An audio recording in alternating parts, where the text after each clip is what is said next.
Muy buenas tardes, bienvenidas y bienvenidos todos a esta nueva actividad en la Casa de Alicia, en este formato que hemos dado en llamar la Casa de Alicia virtual.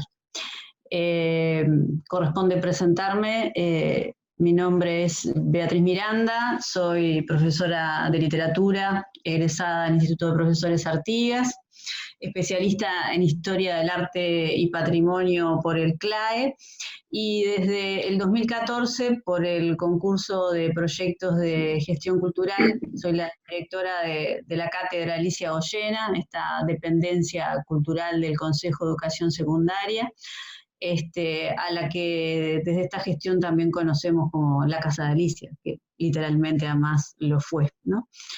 Primero que nada, y antes de presentar la actividad, agradecer como siempre al equipo de compañeros de la Casa de Alicia que hacen posible el funcionamiento de este centro cultural, que son los pilares y los constructores también que me acompañan en llevar adelante esto adelante, y todos ellos, aunque somos pocos, y fundamentalmente alguien a quien todos ustedes conocen porque ya han estado en contacto con ella, que es a mi compañera en la gestión, la profesora Marta Argente, docente de comunicación visual, y que además es la encargada de un área fundamental en un centro cultural como es el área de comunicaciones, y en esta etapa en la que todos estamos atravesando, sin duda alguna, más que fundamental. Así que gracias a todos los compañeros y fundamentalmente a Marta por hacer posible esta Casa de Alicia virtual en la que nos seguimos encontrando. Hoy nos convoca un encuentro con el profesor Damián González Bertolino, colega también de literatura, a quien le doy la bienvenida y le agradezco sobre todo la generosidad de ser parte de esta propuesta, ¿no? El título de la actividad que nos reúne es Whitmanesque, un recorrido por las calles y bosques a 200 años del nacimiento de Walt Whitman. Una vez más, esta actividad ha sido coordinada con la Inspección de Literatura del CES. La inspectora, profesora María José Larre Borges, está por allí, y ahora en unos segundos le voy a ceder, como siempre, el micrófono para que ella presente también esta actividad, y esta vez también con el apoyo de la Inspección de Inglés del CES.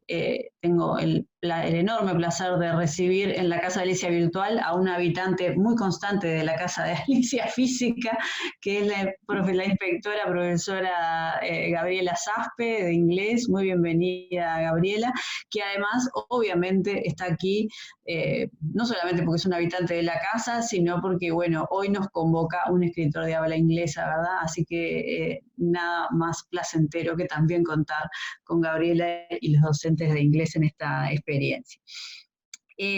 Antes de cederle la palabra, el micrófono a María José, un par de detalles que tienen que ver con el funcionamiento, ¿verdad? Como siempre les planteamos, pero nunca viene mal, de tener los micrófonos silenciados. Una vez que comience la exposición, la charla, el intercambio, apagar las cámaras para que no se tranque tanto el tráfico de datos, ¿verdad? Todas las consultas, las preguntas, las intervenciones que ustedes tengan para hacer, las preguntas para Damián, las vehiculizamos como siempre por el chat de Zoom, que María José va a funcionar como moderadora entre Damián y todas las consultas que ustedes tengan, así como todo lo que tenga que ver con lo técnico, algún inconveniente que siempre surge por el chat de WhatsApp, que Marta está siempre atenta a solucionar todas esas situaciones. Bueno, sin mucho más para decir, además de agradecerles estar acá y agradecerles como siempre ser parte, les cedo el micrófono a María José. Muy bienvenidos todos, muy bienvenido Damián. Hola, ¿cómo están? Bueno, a mí ya me conocen todos y no soy la invitada hoy, así que simplemente un saludo a la bandera. Soy María Larre Borges, inspectora nacional de literatura, y quien nos va a acompañar hoy ya veo que de todas partes vienen, que estamos Minas, Rivera, Melo, 33, el litoral, bueno, Costa Rica, como siempre. Y bueno, un segundito antes que hable Damián, también me gustaría que saludara a mi colega y compañera de aventura, Gabriela Saspe. Y en realidad esta charla, bueno, tiene una historia, pero no importa. Y lo bueno es que, bueno, de cualquiera de las dos inspecciones nosotros promovemos el trabajo multidisciplinar. Y yo veo en la lista de los participantes que hay muchos colegas de literatura y algunos nombres que no reconozco. Así que seguramente son colegas de Gaby. Y bueno, si esto sirve como inspiración para trabajar juntos, va a estar muy bueno. Así que, Gabriela.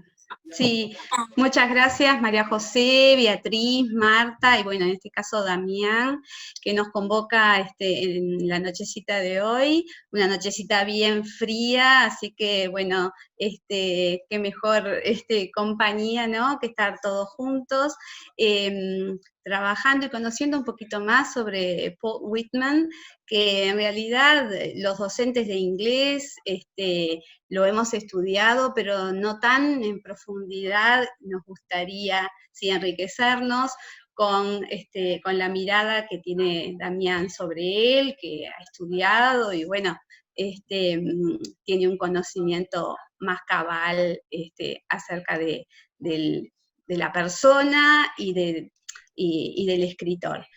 Nosotros con María José tratamos de coordinar y de complementarnos mucho en la virtualidad ahora, en esta coyuntura que nos está tocando de crisis sanitaria, pero también en la presencialidad, apuntando al desarrollo multidisciplinar, interdisciplinar, que nos parece que es el camino. Así que bueno, les agradecemos que estén hoy acompañándonos.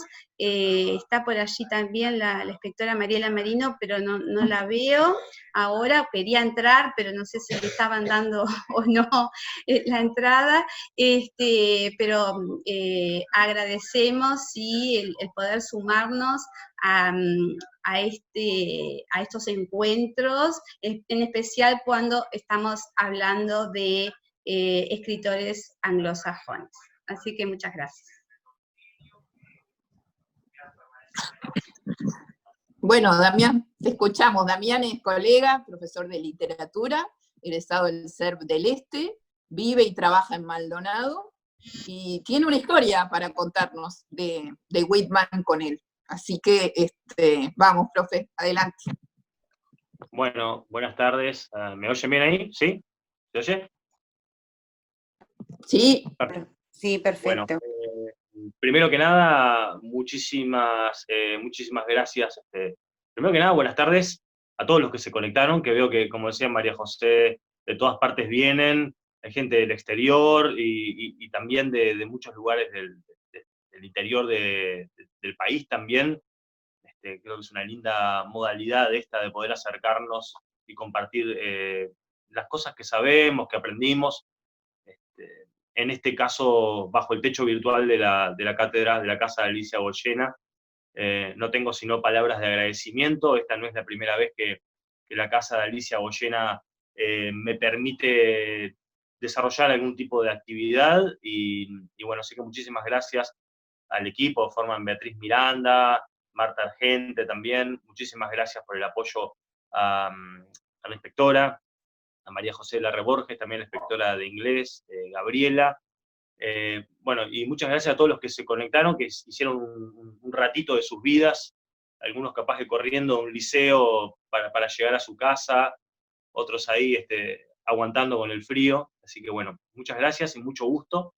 Les voy a hablar un poco de esta charla que en realidad va a tener, si nos da el tiempo, va a tener 4 bloques más o menos definidos, y me gustaría mucho que ustedes que están ahí del otro lado, entre bloque y bloque, me tiren algunos comentarios, cosas que se les van ocurriendo, que hagan preguntas, me corrijan algo, me discutan algo, si ustedes consideran. Esa es mi idea también. Van a ver que yo voy a enfocar esta conversación, porque la siento así, desde un rol quizás más desde el punto de vista de un escritor, ahora voy a contar por qué, que de alguien que se dedica estrictamente a algo académico. Va a tener mucho más de lo otro. Así que si ustedes ven que en un momento yo planteo alguna referencia bibliográfica y no abundo mucho de dónde salió esa referencia bibliográfica, sepan que tiene que ver con el tono que le quiero dar a la charla, y cualquier cosa después en el chat, o si solicitan mi mail, en la cátedra Alicia Goyena, yo les puedo pasar la bibliografía que menciono, ¿sí?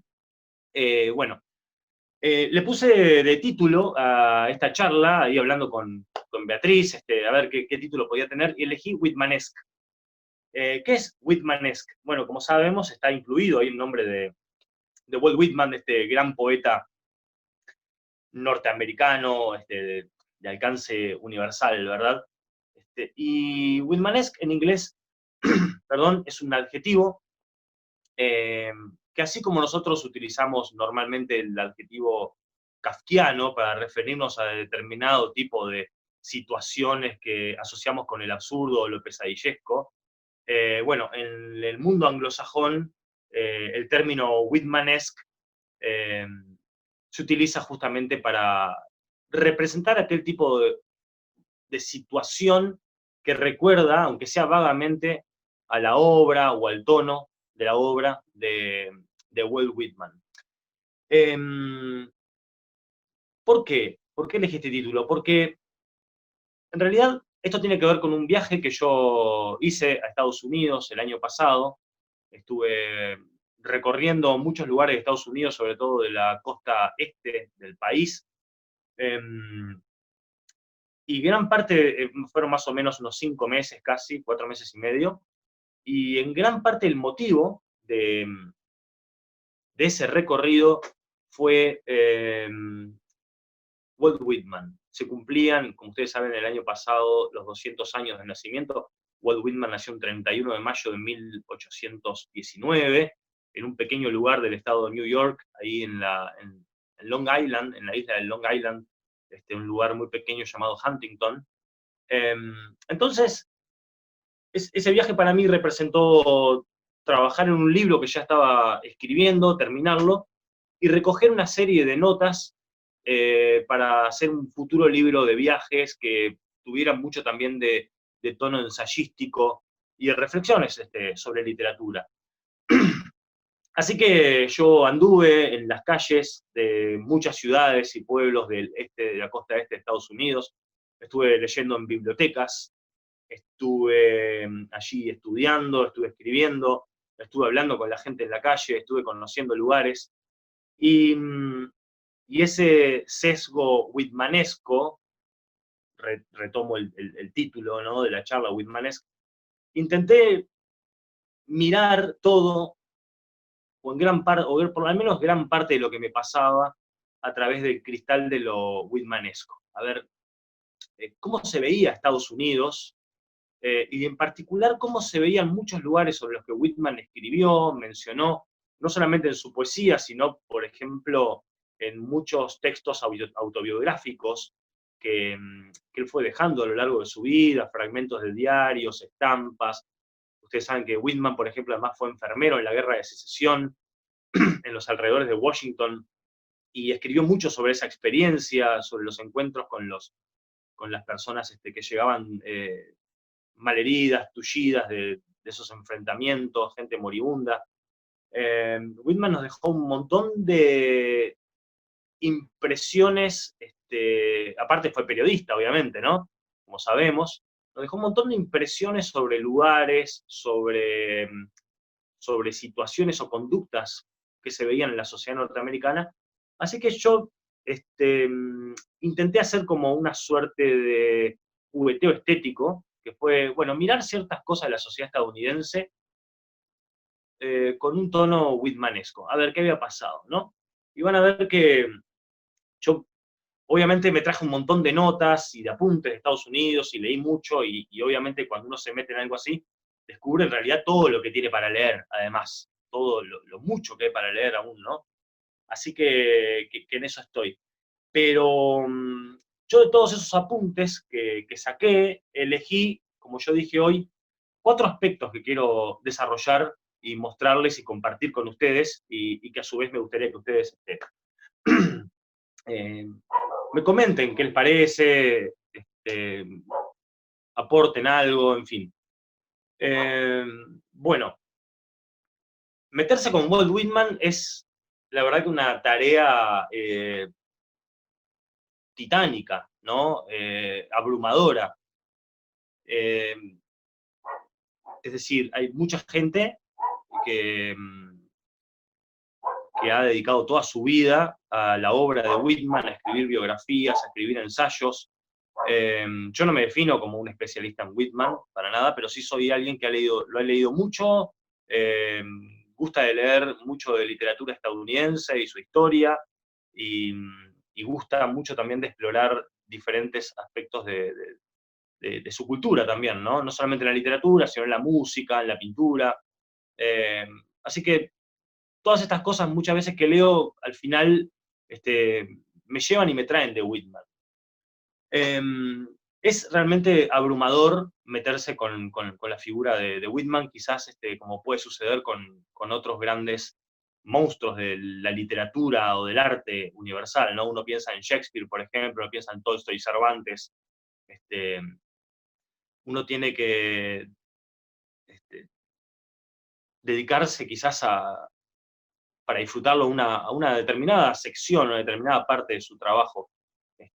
Así que bueno, yo quería en este primer bloque, que es hablar un poco de, que quizás sea el bloque capaz que un poco más teórico, un poco más duro de todos, quería hablar un poco de determinadas ideas acerca de Whitman, de su voz, del papel que representó como poeta en los Estados Unidos en su momento, después, y también el papel que él tiene con respecto a una tradición que lo precede, que como ustedes saben es la tradición del romanticismo, nacida a fines del siglo XVIII, en cierto modo, en Alemania, que después se extendió por el resto de Europa, ¿no? Así que voy a empezar hablando un poquito de lo siguiente. Voy a leer una cita, voy a empezar con una cita de alguien que ustedes conocen y que cuando se habla de Whitman es una referencia obligada. Y por ahí le voy a pedir a Marta si puede poner la primera de las imágenes, que pertenece a un escritor contemporáneo de Whitman, que fue Ralph Waldo Emerson. Ustedes saben, Emerson se lo considera el iniciador de ese movimiento estético que recibió mucho de la tradición europea. También ahí tenemos a Emerson, que es el trascendentalismo, ¿no? Emerson tiene un libro que es, uno de los libros de cabecera de la literatura estadounidense, que se llama Hombres Representativos. Hombres Representativos es una obra del año 1850, y en la que Emerson repasa justamente determinadas figuras de la historia, de la cultura universal, y a partir de ellos desarrolla sus ideas acerca sobre todo de la historicidad también, ¿no? Y en el comienzo de Hombres Representativos, que es un capítulo que funciona como una introducción a cada una de las estampas de esas figuras de la historia, Emerson dice lo siguiente. Dice, en uno de esos días celestiales en que el cielo y la tierra se encuentran y se adornan mutuamente, parece una pobreza que no podamos disfrutar más que una vez de ese espectáculo. Quisiéramos tener 1000 cabezas, 1000 cuerpos, para poder celebrar su inmensa belleza de muchas maneras y en muchos lugares. Yo tengo como van a ver a lo largo de esta charla, yo tengo una serie de ideas que ustedes me dirán, pueden ser descabelladas, pueden ser arriesgadas, pueden ser un poco inverosímiles, pero yo quiero empezar la charla con esta cita de Emerson, porque yo creo que de algún modo Ralph Waldo Emerson inventa a Walt Whitman en este pasaje de los hombres representativos. Se ha discutido mucho, ya es una cosa que se sabe, la gran influencia que tuvo Emerson sobre Whitman. Por ahí Whitman en un momento dijo que él no lo conocía o no lo había leído a Emerson todavía, cuando compuso su primera edición de Hojas de Hierba. Después se sabe que, de hecho salió, hoy es 7 de julio, recuerden que un 4 de julio salió esa primera edición de Hojas de Hierba, se cumplió un año más hace unos poquitos días, que es nada más ni nada menos que el Día de la Independencia de Estados Unidos. Y se sabe que Whitman apenas salió de la imprenta, le mandó un ejemplar directo a Concord, Massachusetts, que era donde vivía Ralph Waldo Emerson. O sea que tenía muy claro quién era Ralph Waldo Emerson y el papel que estaba jugando en la cultura de ese momento, ¿no? Vamos a ver que, ya les adelanto que al final de esta charla vamos a centrarnos un poquito en Concord, que es un lugar, creo yo, apasionante de los Estados Unidos por todo lo que pasó allí. Bueno, yo creo que Emerson lo que hace es, de algún modo, inventar a Whitman o prefigurar la idea de Whitman, con esto de quisiéramos tener 1000 cabezas, 1000 cuerpos para poder celebrar su inmensa belleza, la inmensa belleza de un espectáculo natural o de esa democracia que estaban haciendo, para poder celebrar de muchas maneras en muchos lugares. Y yo creo que de algún modo estamos pensando en esa dimensión plural, exponencial de la voz de Walt Whitman, de cómo se reproduce la figuración que el poeta hace de sí mismo y cómo incluye a todas las criaturas y cómo asume en su naturaleza la naturaleza de todo lo que lo rodea, ¿no? Esa voz, cuando leemos a Whitman, suena justamente como una voz no singular, sino una voz plural en esa singularidad, ¿no? Esto me hace acordar mucho a uno de los fragmentos de Canto a mí mismo, ¿no? Aquel que empieza diciendo, leo un poquito en inglés porque me gusta mucho cómo suena, "These are really the thoughts of all men in all age and lands", que es, estos son en realidad los pensamientos de todos los hombres en todas las épocas y en todos los países.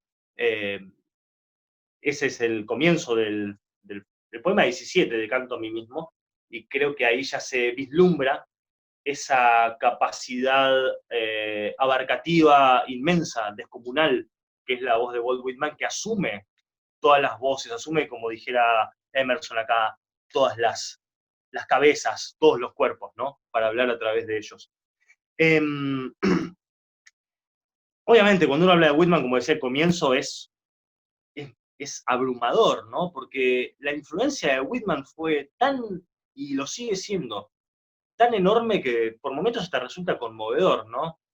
Uno piensa, bueno, en todo lo que Whitman le dejó a la poesía norteamericana, es decir, de algún modo muchos poetas que vinieron después estaban peleando o reescribiendo o cargando con la influencia, con esa voz poderosa que fue Walt Whitman. Pienso en algunos poetas como William Carlos Williams, por ejemplo, incluso en un poeta del sur de Estados Unidos que a mí me gusta mucho, que se llama Allen Tate, que es el poeta, digamos, de la parte derrotada de Estados Unidos, un poeta posterior a Whitman, y uno siente que en la poesía de Allen Tate, que es una poesía sureña, cargada de dolor, ese dolor del desastre de haber perdido la guerra de secesión, también hay una especie de réplica al triunfalismo whitmaniano, ¿no? De la democracia y además del lado que ganó la guerra. Uno puede pensar en los beatniks, por ejemplo, que de algún modo estaban reescribiendo también la herencia de Whitman. Hablo de Allen Ginsberg, Lawrence Ferlinghetti, Gregory Corso, por ejemplo. Todos poetas que de algún modo cantaron sobre esa América ya del siglo XX, un siglo después de la poesía de Whitman, y que se encargaron de lidiar con esa imagen, ¿no?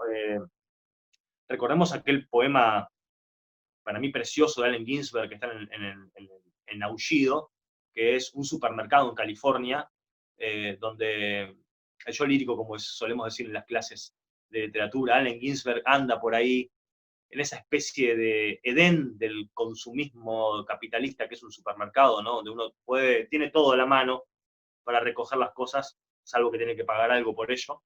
Y ahí cree ver entre la caja del supermercado a Walt Whitman, en medio de las góndolas, por ahí, una imagen preciosa. De algún modo los poetas estaban también buscando a Whitman. Bueno, uno piensa en Borges también, ¿no? Borges en muchos casos es muy tributario de Whitman, fue una de las fijaciones de muchos escritos ensayísticos de Borges, la imagen de Whitman. De hecho, Borges también tiene un texto precioso que se encarga justamente de esto que hablamos, de cómo Whitman inventa una voz, inventa un yo. Incluso uno puede pensar en un poeta como José Martí, el Martí de los versos sencillos, por ejemplo. Cuando yo recuerdo que los versos sencillos empiezan diciendo: yo soy un hombre sincero, de donde crece la palma, y antes de morir me quiero echar mis versos del alma. Yo vengo de todas partes y a todas partes voy. Uno siente que, no sé si hay alguien que ha escrito sobre esto, algún ensayo sobre si Martí leyó a Whitman, yo creo que sí. Sabemos que Martí vivió en Nueva York, de hecho, ¿no? Uno siente el eco también de ese impulso whitmaniano, ni hablar en Neruda, el Neruda del canto general también, ¿verdad? Ahí María José, muchas gracias, estás poniendo los nombres de los poetas, muchas gracias. Y ni que hablar también en la música, eso uno lo puede rastrear, por ejemplo, hasta en muchos cantantes de hip hop de la escena estadounidense de hoy en día, cuyas tiradas de versos recuerdan ese tono whitmaniano. Y perdón, me estaba olvidando de Bob Dylan, ¿no? Nada más ni nada menos que además un premio Nobel de literatura. Pienso en ese primer Bob Dylan de los primeros discos, por ejemplo, de The Times They Are Changing, los tiempos están cambiando. Cómo empieza esa canción, además, ¿no? Come gathering people, wherever you are, vengan personas, vengan todos, de donde sea que estén. Esa canción a mí me hace acordar mucho a ese tono whitmaniano y muchas otras canciones de ese primer Dylan, ¿no? Es decir, la influencia de Whitman es inabarcable. Podríamos estar toda la noche tirando referencias, ¿no? Pero me gustaría ir un poquito más atrás ahora y recordar algunos aspectos, porque así como vemos cómo Whitman dejó un legado, también es interesante ver el legado que recoge Whitman. Los trascendentalistas nos acostumbraron a una idea. Pienso, por ejemplo, en libros como Confianza en sí mismo, de Ralph Waldo Emerson, o un libro como Caminar, de Henry David Thoreau. Vamos a hablar de Thoreau al final de esta charla, cuando hablemos de Concord. Decía que los trascendentalistas nos acostumbraron a la idea de que este país nuevo, que era Estados Unidos, que era una suerte de experimento que venía saliendo de un modo grandioso, le permitía a los ciudadanos de Estados Unidos pensarse de un modo en que quizás otro pueblo no se había pensado. Si bien todos sabemos que la democracia norteamericana y los grandes constructores con su pensamiento de esa democracia abrevaron en la filosofía europea, obviamente, pero empieza en un momento esta idea de que el océano Atlántico es una especie de río leteo, en el que todas las tradiciones de antaño, toda la literatura de antaño, bien puede quedar de lado y empezamos una nueva vida en un nuevo mundo, ¿no?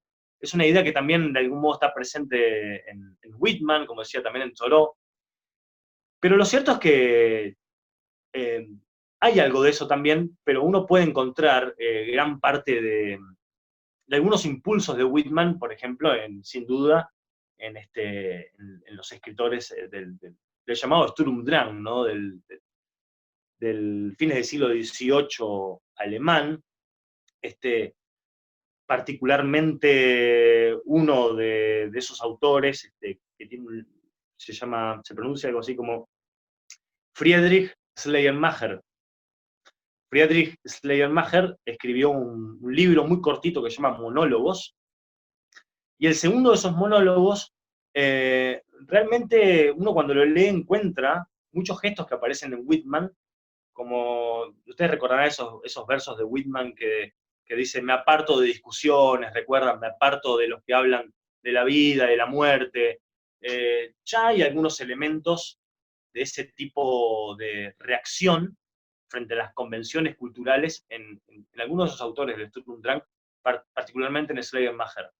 Pero ¿qué pasa? Y ahora voy a hablar un poquito de ese romanticismo. Yo creo que la particularidad de Whitman es que cuando uno veía a esos primeros poetas románticos, pienso en los ingleses, por ejemplo, los románticos ingleses, William Blake, William Wordsworth, Samuel Taylor Coleridge, por ejemplo, está muy presente ahí la idea asociada del poeta romántico como una suerte de profeta en la tierra, de profeta de la cultura, de lo que está pasando. Esta idea del poeta como profeta está muy, muy bien trabajada, es muy interesante, que hay un libro precioso que les recomiendo que se llama El romanticismo, tradición y revolución. Está escrito por, como siempre los anglosajones tiran dos siglas de iniciales, es M.H. Abrams. M.H. Abrams. El apellido es Abrams sin H, es A-B larga R-A-M-S. Ahí está. Gracias, María José. Bueno, Abrams fue un profesor estadounidense especializado en literatura romántica, y además tiene yo creo que el singular detalle de que fue profesor nada más ni nada menos que de Harold Bloom, de un joven Harold Bloom. O sea que Harold Bloom aprendió sobre romanticismo con M.H. Abrams. Y en este libro, perdón, el romanticismo, tradición y revolución, justamente esos dos términos son los que analiza, como el romanticismo tiene mucho de tradicional y a la vez está todo el tiempo transigiendo con una noción revolucionaria de la historia.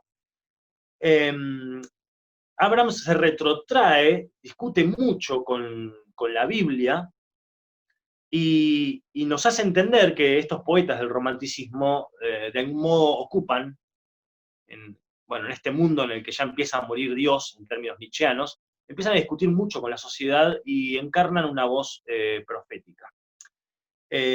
¿Por qué? Bueno, porque sienten que el mundo está cambiando, el mundo está conduciéndose por una serie de, como ustedes saben, de cambios sociopolítico-económicos del siglo XVIII al siglo XIX. Entre ellos uno puede decir, bueno, la Revolución Francesa, sin duda, la Revolución Industrial, el avance que tenía la filosofía. Y Abrams nos habla de que estos poetas sienten que tienen un lugar central en la cultura y son la voz por la que la cultura habla y dice a dónde vamos, ¿no? Y también porque, como ustedes saben, esta noción que tiene siempre el romanticismo, que es la de una nostalgia por un mundo que se corrompió, la nostalgia por el paraíso perdido, ¿no? En un momento, el pecado original es algo que atraviesa nuestra cultura judio-cristiana, y bueno, y la poesía no está exenta, ¿verdad?, de trabajar ese tema. Entonces, en esta coyuntura, en la que el romanticismo siente que hay una suerte de revolución mental, una revolución del alma que podría transformar a los individuos en un sentido historicista, ¿no? Como uno piensa en la noción de historicismo de Hegel, por ejemplo. En ese sentido, estos autores, los románticos ingleses particularmente que estudia Abrams, adoptan esta figura de poeta profeta, ¿no? Entonces, ¿qué pasa?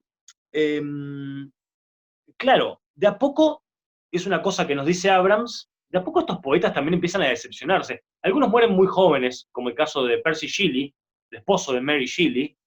Percy Shelley muere muy joven en un naufragio de situaciones bastante confusas en Italia, una muerte bastante poética la de Percy Shelley, que ha interesado muchísimo muchos escritores.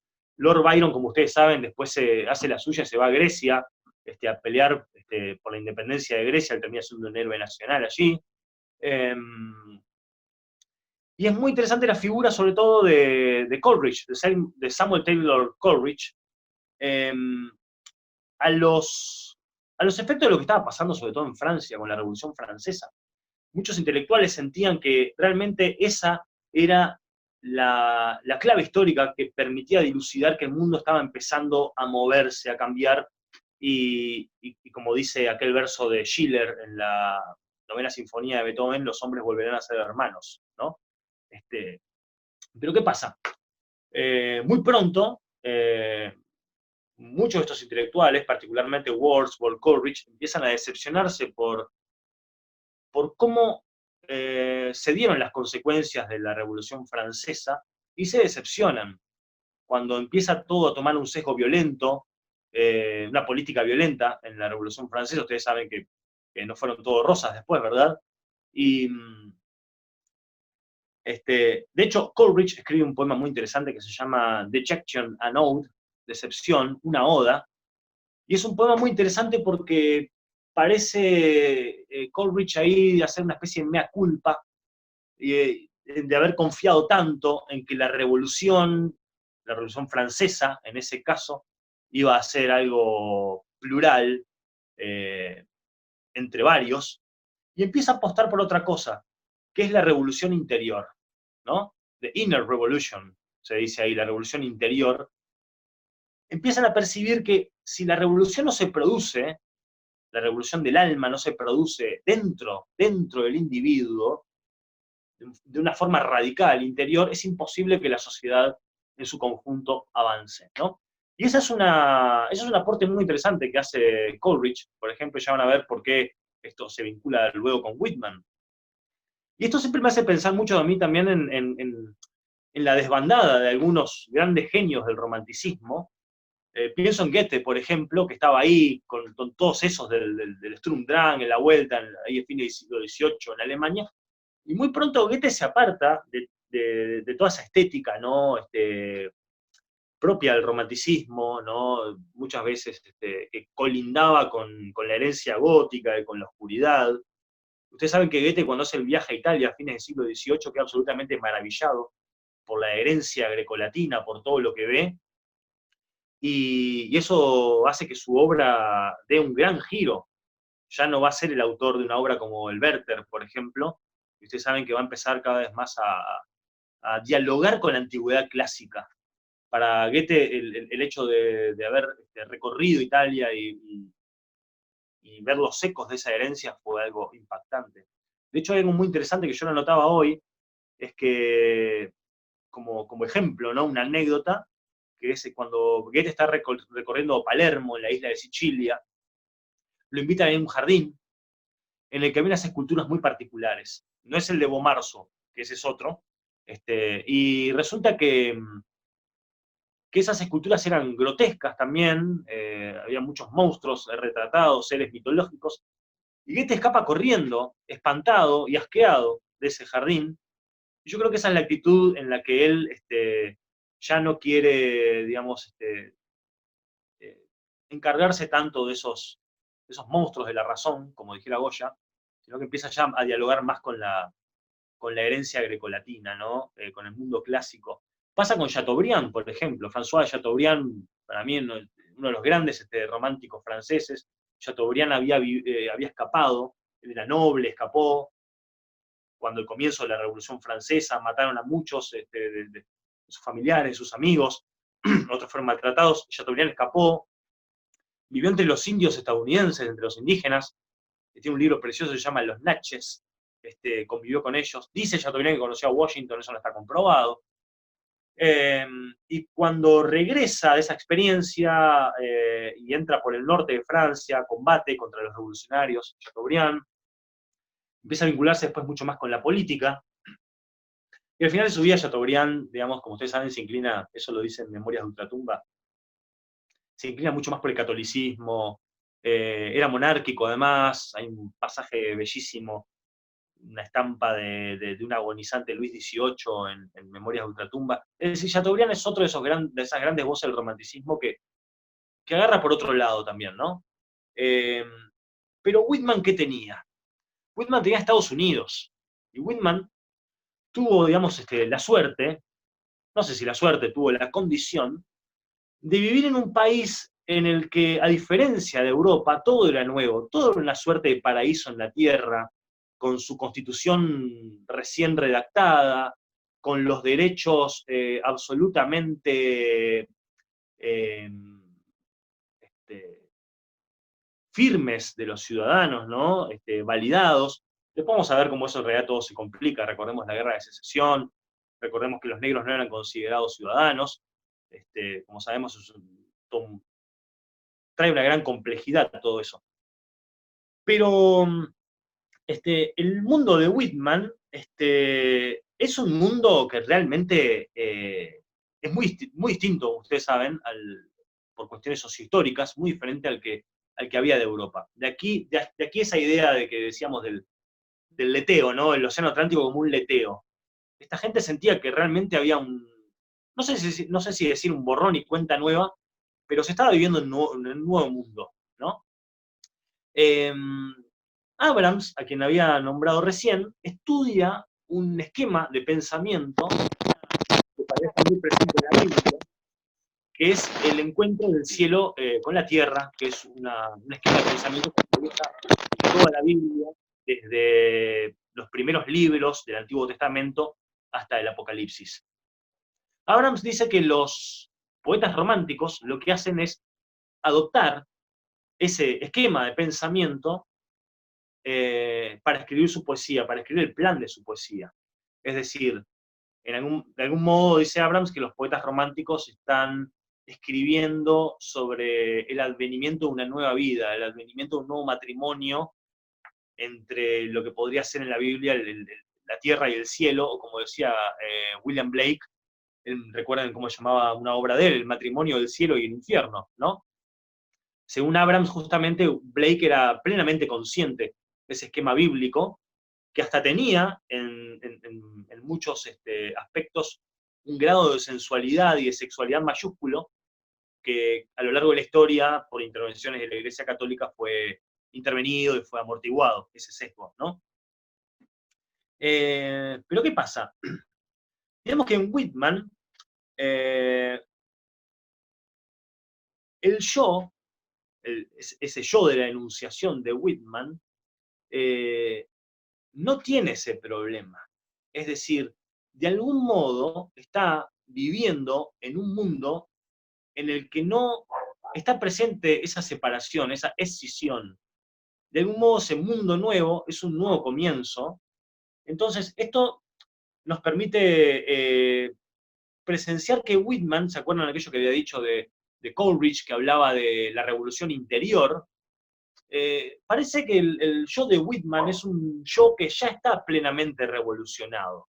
Y esa es una de las cosas que impactan, por ejemplo, ya en el comienzo de Canto a mí mismo, con aquel yo me celebro y me canto a mí mismo, ¿no?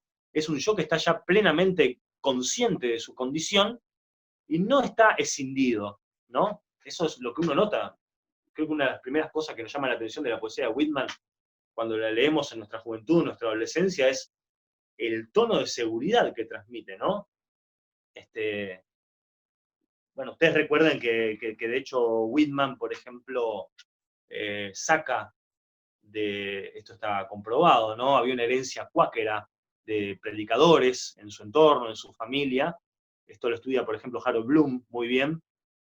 Cómo este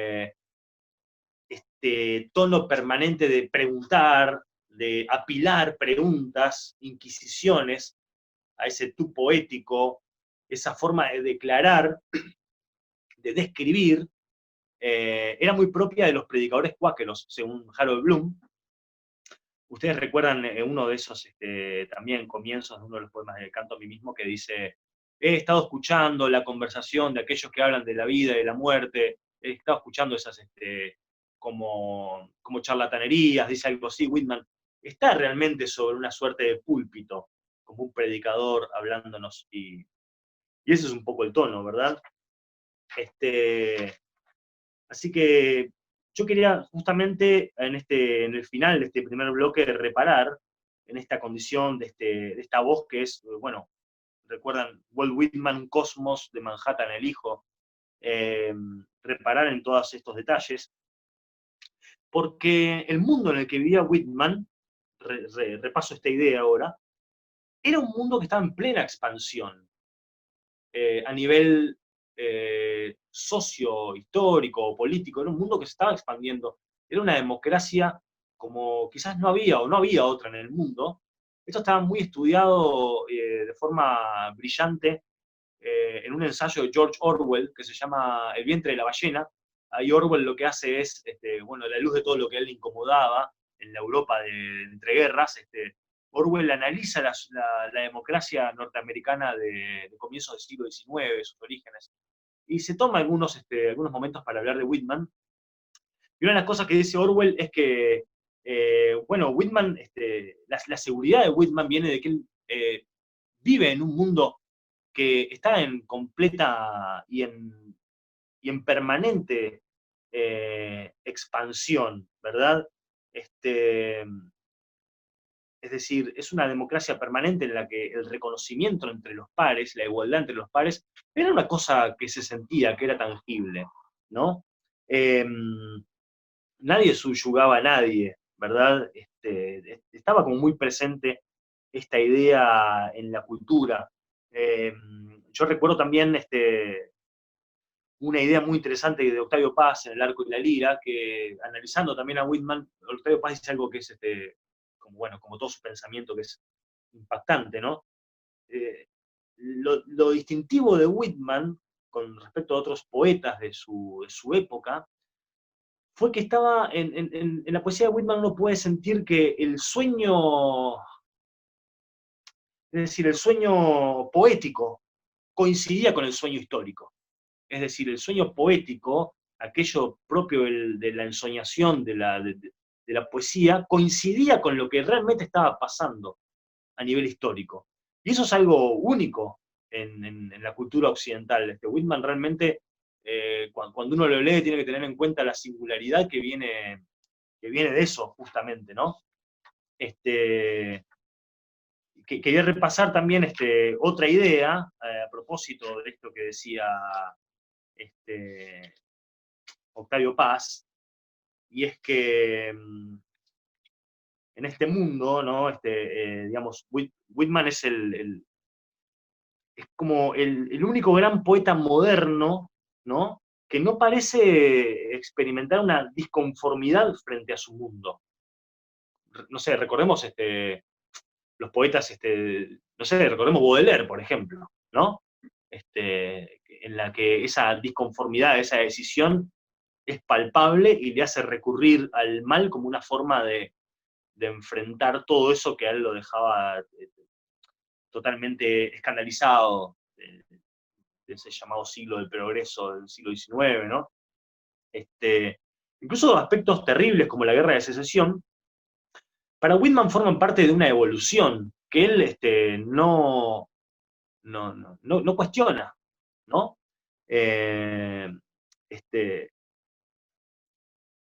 Esta coincidencia del sueño poético y del sueño histórico, que decía,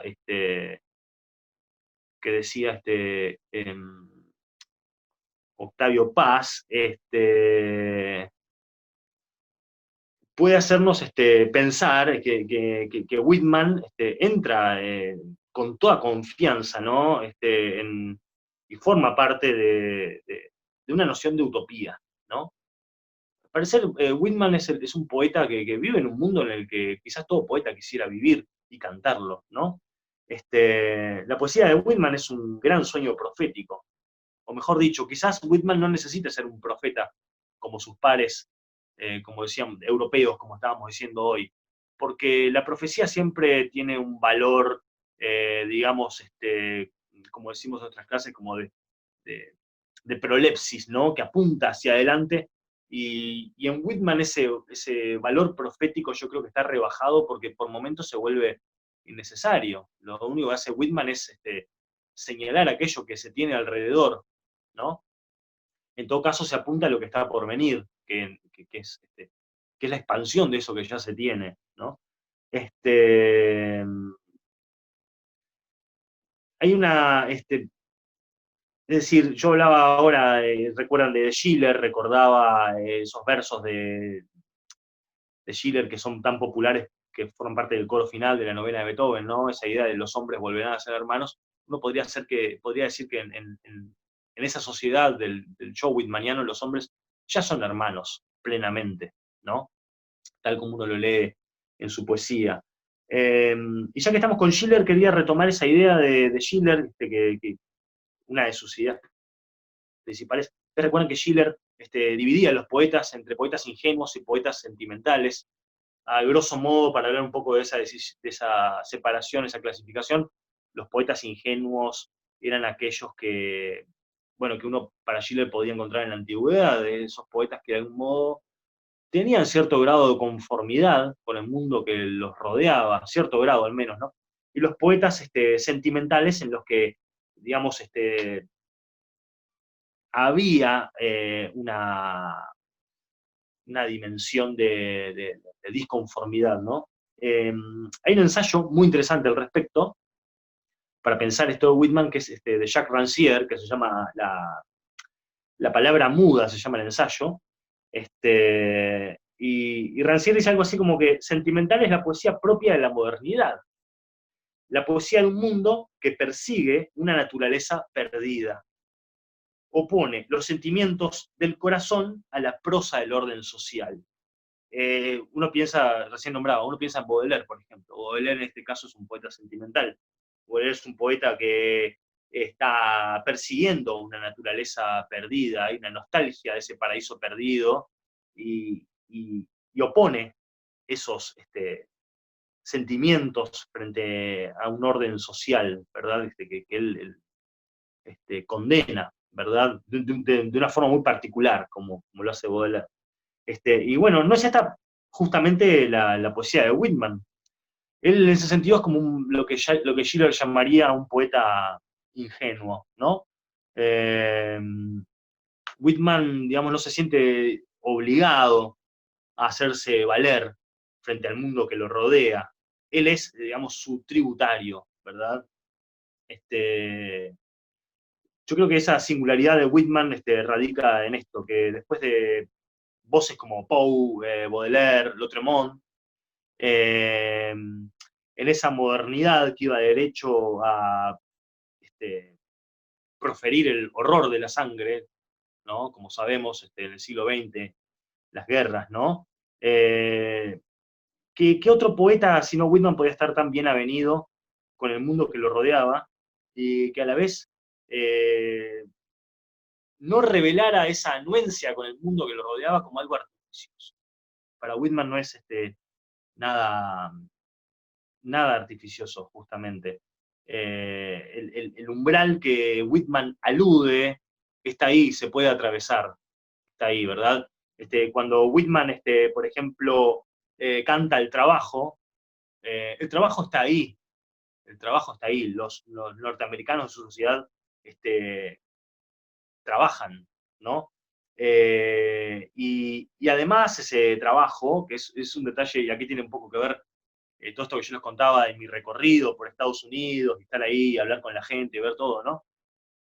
Es un trabajo, cuando uno lee, no sé, esas odas, esas menciones a los trabajadores en Whitman, uno siente que el trabajo ahí está asociado a esa noción de utopía, una sociedad que se está construyendo, y no a una carga como aparece descrita en otras sociedades. De hecho, es muy interesante ver que en Estados Unidos el 1 de mayo no se festeja como el Día del Trabajador, si bien los acontecimientos que motivaron el 1 de mayo sucedieron en Chicago, ¿no? En pleno Estados Unidos, y los estadounidenses, como ustedes saben, el 1 de mayo está todo el mundo trabajando, o sea, están en otro lugar del mundo, y festejan el Día del Trabajo, creo que es ahí el 2 o el 4 de septiembre, por ahí. Creo que eso está todavía arraigado en la noción de trabajo en Estados Unidos, todavía. Creo que puede percibirse esa herencia, ¿no? Más allá de, bueno, luchas sindicales, que las ha habido muchas en ese país, ¿no? Así que bueno, quería desarrollar esta idea entonces en el comienzo, quizás fue el bloque más largo de todos, esta cuestión de un poeta que vive en un mundo que es el mundo en el que quizás esos otros poetas románticos quisieran haber vivido, y Whitman lo tiene, ¿no? Y con ese yo revolucionado, como yo decía. No sé si hay en el chat hay algunas preguntas, algunos comentarios, de repente podemos abrir. Sí, abrimos, claro. Yo quería apoyarte con la bibliografía que manejás, pero a la vez me propuse sacar notas, así que estoy visca. Bueno, Ana Laura está preguntando cuál es el autor del ensayo La palabra muda. Jacques Rancière. Jacques Rancière. Sí. Ahí está, Sí. el mismo del maestro ignorante. Exactamente, y después del Hilo Perdido, que es un libro precioso también. Perfecto. Sí. Perfecto, gracias Pablo que contesta ahí. Yo quería preguntarte, como para abrir un poquito el fuego, ¿no? Entonces, Whitmanesque se usa como adjetivo, según lo que vos decías al principio, y se vincula con como una cosa de amor universal o de panhumanismo, en cierta forma no sé, cuando vos hablás de que el sueño poético en Whitman se junta con el sueño histórico, ¿qué es lo Whitmanesque? Bueno, yo creo que es como una categoría muy elusiva, ¿no?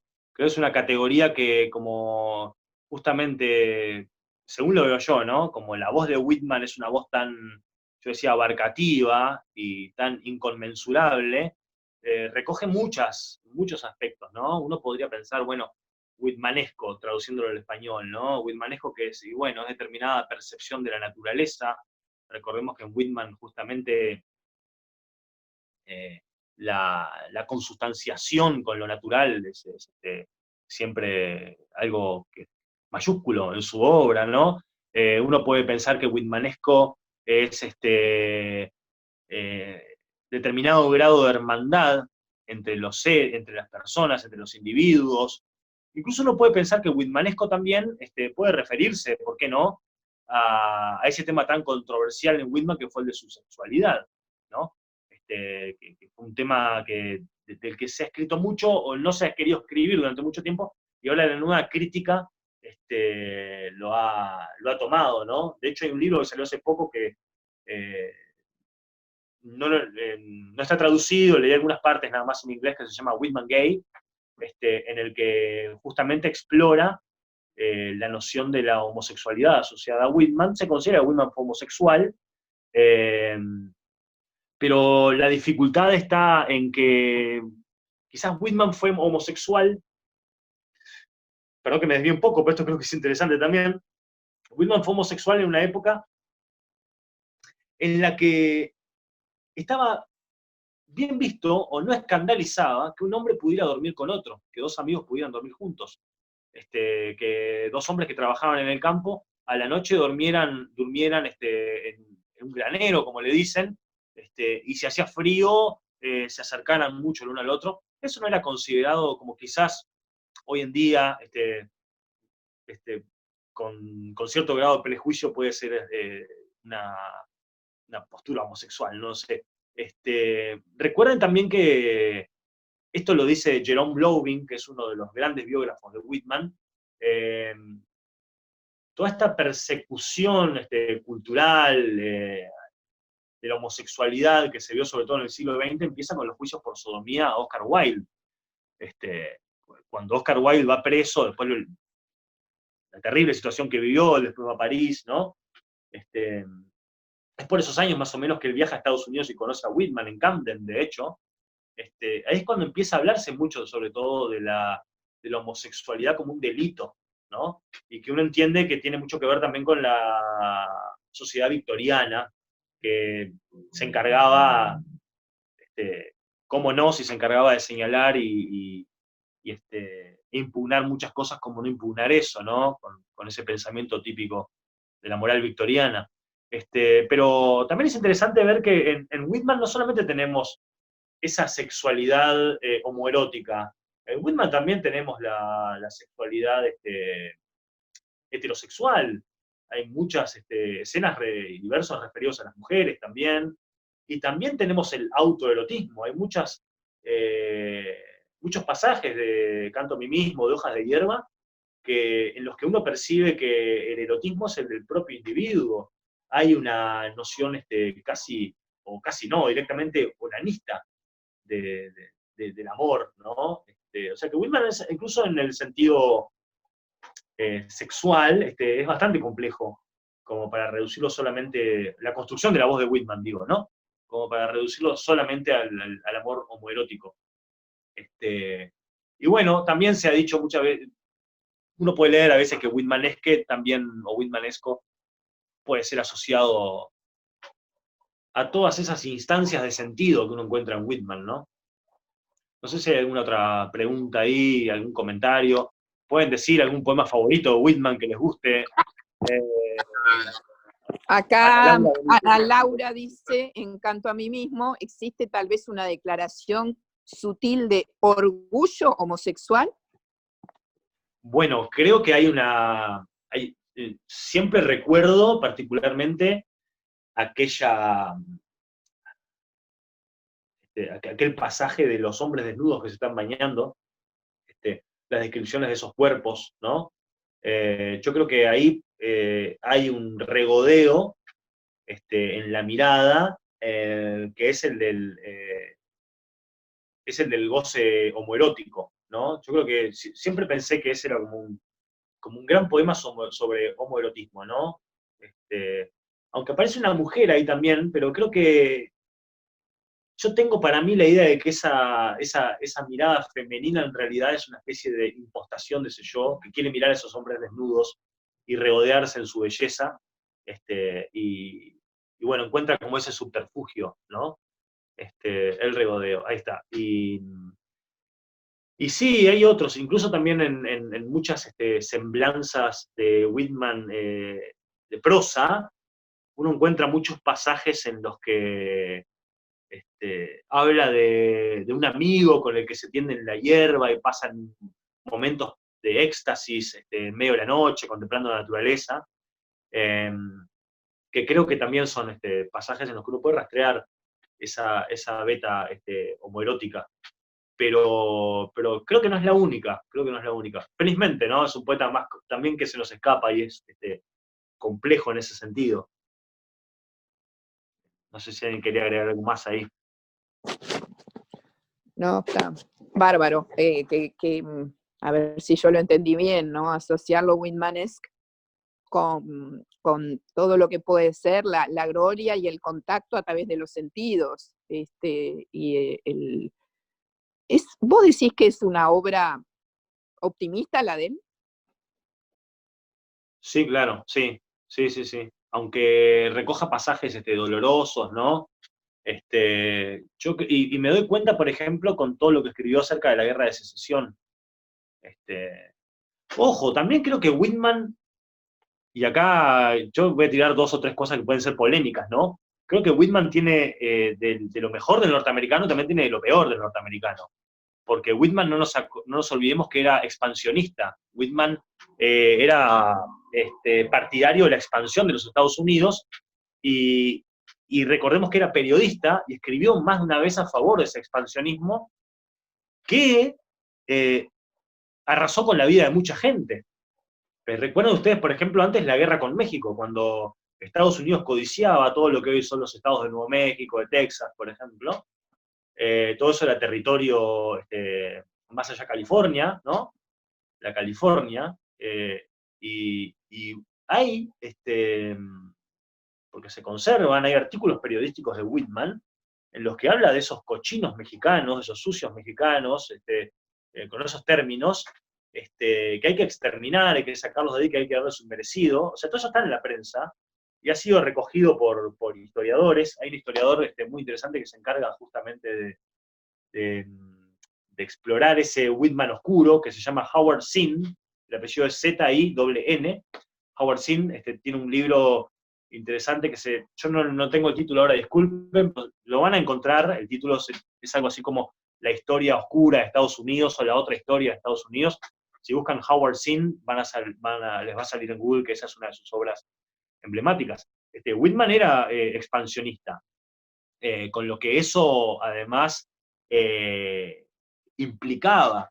Y como vamos a ver más adelante, es un poeta que si bien uno puede pensar que es fácil de reclamar por un pensamiento demócrata, hablando de los partidos estadounidenses, es un poeta que no es tan fácil de asimilar a una noción demócrata de la política norteamericana, y que más de una vez también ha sido reclamado en su discurso o utilizado por el pensamiento republicano, ¿no? En ese sentido creo que es un poeta muy complejo. Nadie puede decir, Whitman es un poeta demócrata, ¿no? Como creo que uno puede decirlo de otros poetas después del siglo XX.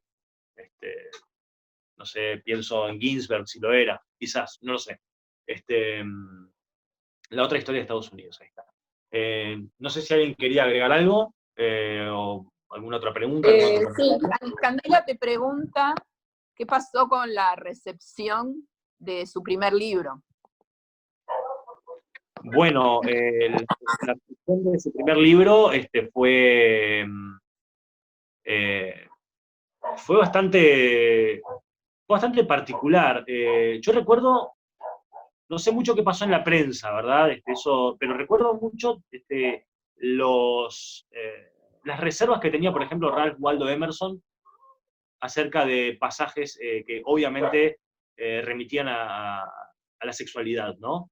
Emerson celebró la aparición de Hojas de Hierba, pero se cuidaba mucho de lo sexual. Y eso fue algo que, por ejemplo, en la opinión pública, en Whitman, dio que hablar, ¿no? De ese nuevo poeta. Y también fue un poeta, en cierto modo, resistido por los poetas que ya estaban escribiendo. Por ejemplo, William Cullen Bryant, que era un poeta que estaba publicando en ese momento, es uno de esos poetas que se sintió desacomodado por la aparición de la voz de Whitman, ¿no? De hecho, entre paréntesis, William Cullen Bryant es también un poeta que canta la naturaleza, poeta muy interesante, siglo XIX, contemporáneo de Whitman, y que además tiene un parque en pleno Manhattan, que lo recuerda, que es el Parque Bryant, que es el Parque de la Poesía, es un parque precioso ahí en el Midtown, en la parte central de Manhattan. Pero yo creo que después Whitman empezó cada vez más a ser aceptado, también la sociedad fue cambiando, ¿no? Y también se volvió un poeta político. Recordemos, por ejemplo, Oh Captain, My Captain, Oh Capitán, Mi Capitán, el poema que celebra la figura de Lincoln. Bueno, ahí se notaba como Whitman estaba participando de la cuestión política del momento, y de algún modo estaba volviéndose central en plena vida en la cultura norteamericana. A propósito de eso, vamos a empezar con el capítulo polémico de la charla. Si estás escuchando ahí, Marta, ¿te animás a mandar vamos a compartir pantalla ahora? A ver,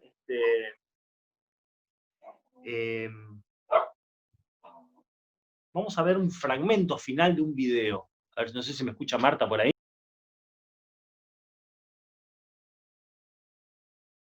Bueno, esto empieza a ponerse caliente ahora. Les dije que iba a haber una sorpresa por ahí.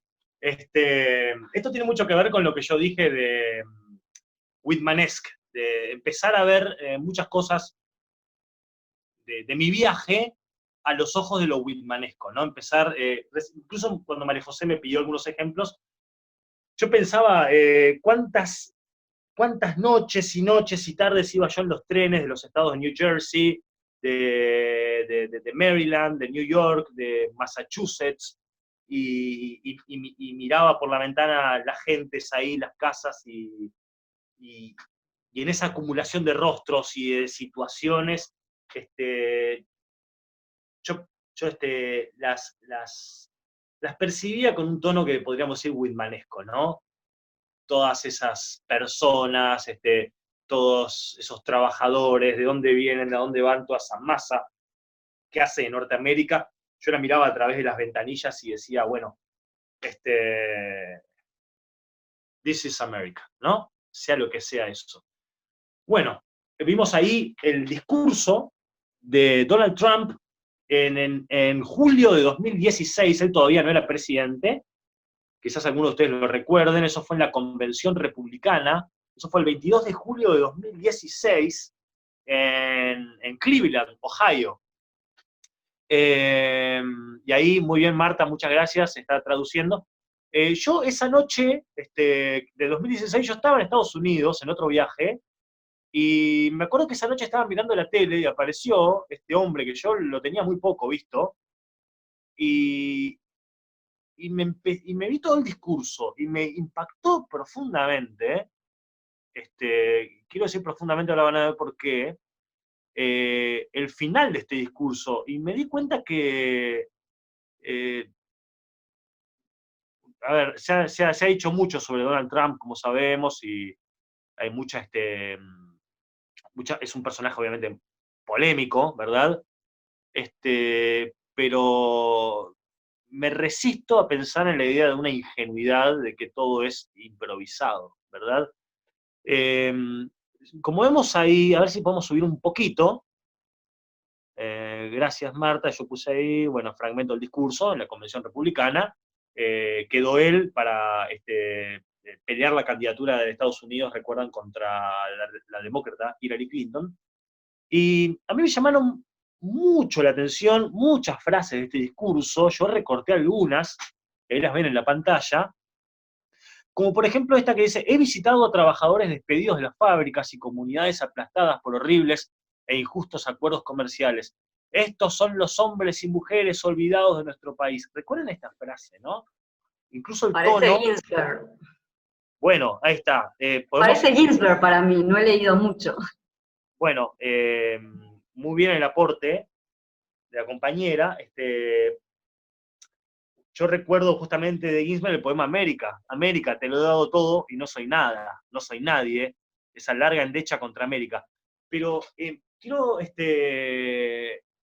exactamente, alguien puso ahí el carácter épico, a ver si alguien puso ahí el carácter épico de algunos creadores, son tomados, muy bien, esa es la idea a la que quiero ir de algún modo, después por la clase política, ¿no? Por las personas que intentan dirigir a las masas. Terminando con esa frase que dice ahí: estos son los hombres y mujeres olvidados de nuestro país, que son olvidados, pero no seguirán así por mucho tiempo, gente que trabaja duro, pero que ya no tiene voz. Y quiero subrayar acá todo el énfasis que hace Trump en la noción de la voz. Y luego, yo lo subrayé, ahí está en negrita, yo soy vuestra voz, o sea, yo soy su voz, en inglés I am your voice. Yo, como les dije, justo esa noche estaba en Estados Unidos y me acuerdo que al otro día, que también está la imagen por ahí, Marta, después la compartimos para no salir del texto, el diario The New York Post, me acuerdo de un kiosco que lo vi, estaba la imagen de Trump apuntando como el tío Sam, aquella imagen famosa que te apuntaba con el dedo, y abajo decía el titular del diario: I am your voice. Y hay una idea interesante acá, he bajado a la arena política para que los poderosos ya no puedan golpear a la gente que no puede defenderse por sí misma. Esta es una idea que voy a trabajar más tarde, como esta noción, ahora se le dice outsider a todo este tipo de políticos, ¿no? que aparecen en la política, no formaban parte de la clase política, y dicen: nadie conoce el sistema mejor que yo, por eso soy el único que... Muchos sectores estuvieron vengando con el tema del uniforme. ¿Cómo? ¿Cómo? No escuché bien, perdón. Perdón, estaba en otra reunión al mismo tiempo, disculpen. Disculpe. Bueno,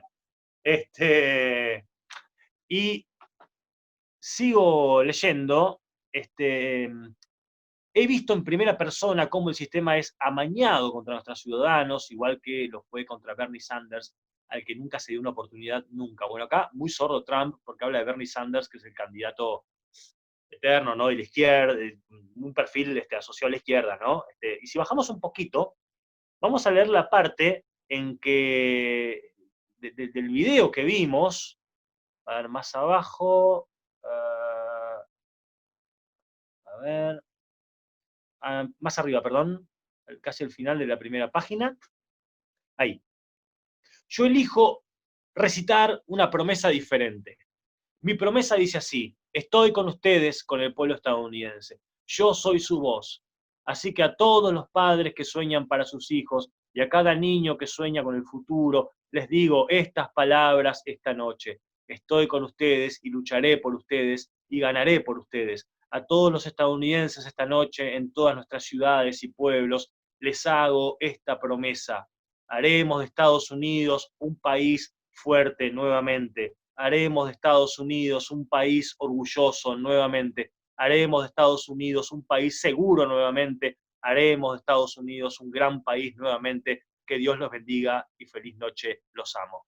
Salimos ahora a la pantalla compartida y quiero preguntarles si no hay acá una intencionalidad, y esto fue lo que me sorprendió la noche que estuve mirando la tele, si no hay una intencionalidad, pero manifiesta en cuanto al tono que se dirige, con el que se dirige a los otros, y que a mí me hizo pensar que había otra mano ahí por detrás asesorando el discurso, como sabemos que existe eso, ¿no? Estos discursos no los sacan de la galera, hay mucho dinero en juego, hay mucho poder en juego, y hay muchas personas trabajando para apuntalar a un candidato político, y me hizo pensar a mí si no había una mano muy culta por detrás, bien pagada, que estaba, como se dice ahora, remixando, ¿no? El tono, la voz o determinadas nociones que uno puede encontrar en la poesía de Whitman y que tocan la fibra norteamericana y permiten llevar al norteamericano a donde sea, ¿no?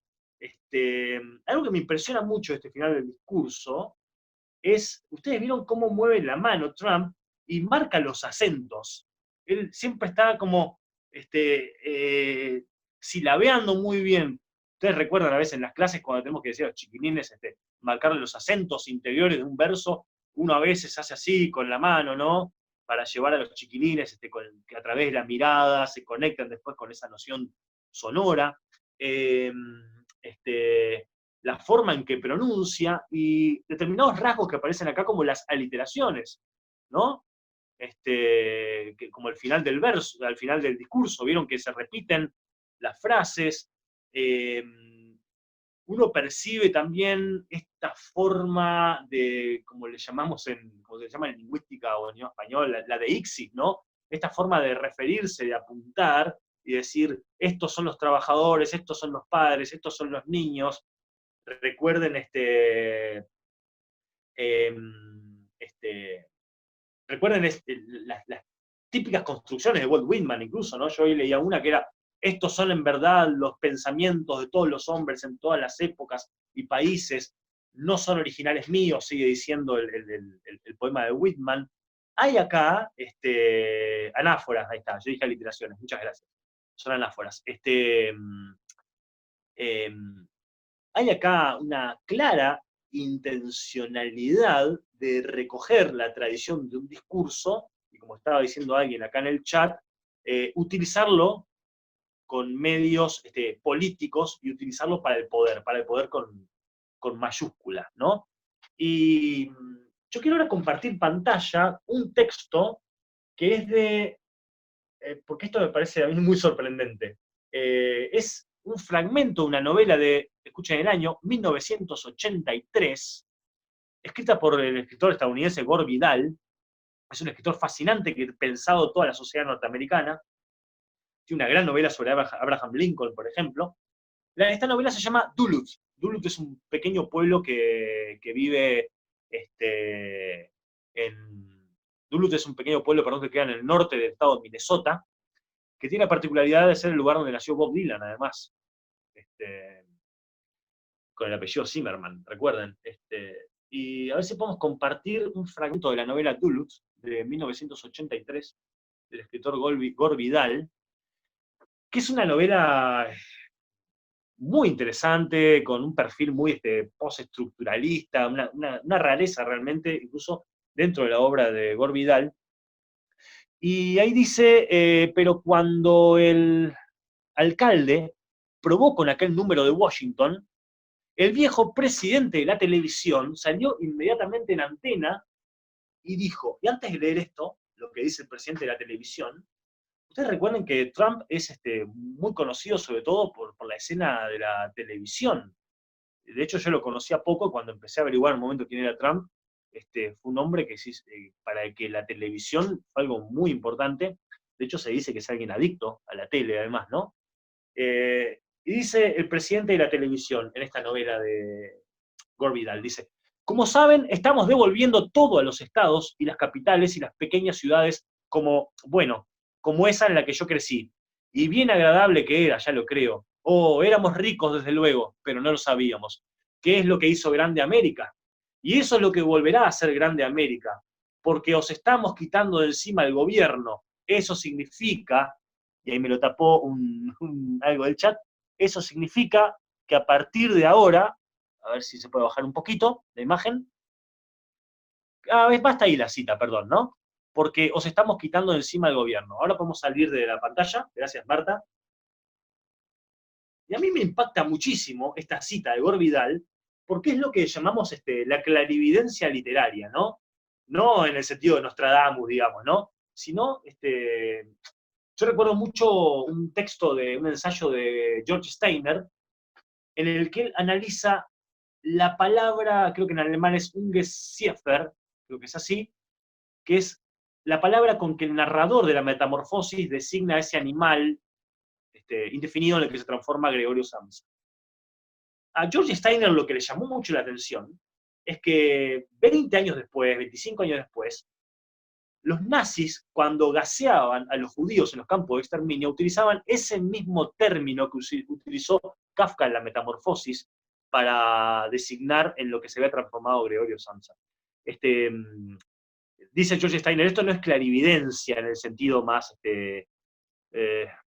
astrológico del término, ¿no? Sino que es cuando estamos en presencia de un escritor que tiene un conocimiento tan cabal de su cultura que percibe en la lengua cotidiana determinadas vibraciones que le hablan de lo que está por venir. Y yo creo que este es uno de esos casos, porque Gore Vidal, en esta novela de 1983, escribe algo en ese presidente de la televisión que está en Washington y que se dirige a la nación en estos términos, escribe algo en lo que a mí no me deja mucho margen para pensar que estaba hablando para pensar en Trump, por ejemplo. Incluso, fíjense cómo en el discurso de este presidente de la novela hay coincidencias también con lo que dice Trump en su discurso, de recuperar una riqueza que América perdió. Dice, volveremos a ser grande América, dice también el personaje de esta novela. Y una cosa interesante, este presidente de la televisión es un personaje que está por fuera de la política, o es un advenedizo en la política, y que llegó para interceder entre la gente y el gobierno. Una especie de amigote bueno, que es la figura que intenta también